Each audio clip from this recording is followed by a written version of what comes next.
वाहन खरेदी करताय पण नाव मात्र तुम्ही बदलून घेत नसाल तर तुम्ही अडचणीत आहात। आरटीओ विभागाच्या वतीनं वाहनधारकांना तातडीचं आवाहन करण्यात येत असून जर तुम्ही वाहन खरेदी केलं असेल किंवा विक्री केलं असेल पण ज्याचं त्याचं वाहन ज्याच्या त्याच्या नावावर तुम्ही करून दिलं नसेल तर तुम्ही अडचणीत सापडू शकता।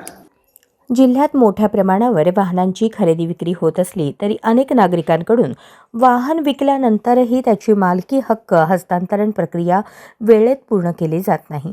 ही बाब कायदेशीरदृष्ट्या गंभीर असून भविष्यात मोठ्या आर्थिक व कायदेशीर अडचणींना सामोरे जावे लागू शकते असा इशारा उपप्रादेशिक परिवहन अधिकारी विजय पाटील यांनी दिला आहे।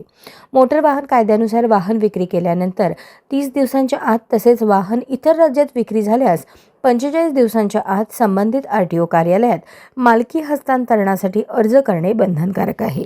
अशा परिस्थितीत संबंधित वाहनाचा अपघात, गुन्हा, वाहतूक नियमभंग किंवा चलन झाले तर त्याची सर्व कायदेशीर जबाबदारी ही जुन्या मालकावरच राहते।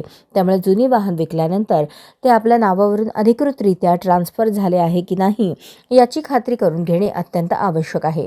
मालकी हस्तांतरणासाठी मूळ नोंदणी प्रमाणपत्र, फॉर्म क्रमांक 29 व 30, वैध विमा, प्रदूषण नियंत्रण प्रमाणपत्र, पत्ता पुरावा, पॅन कार्ड आदी कागदपत्रांची आवश्यकता असते। ही संपूर्ण प्रक्रिया आता परिवहन पोर्टलद्वारे ऑनलाईन सोप्या पद्धतीने करता येते।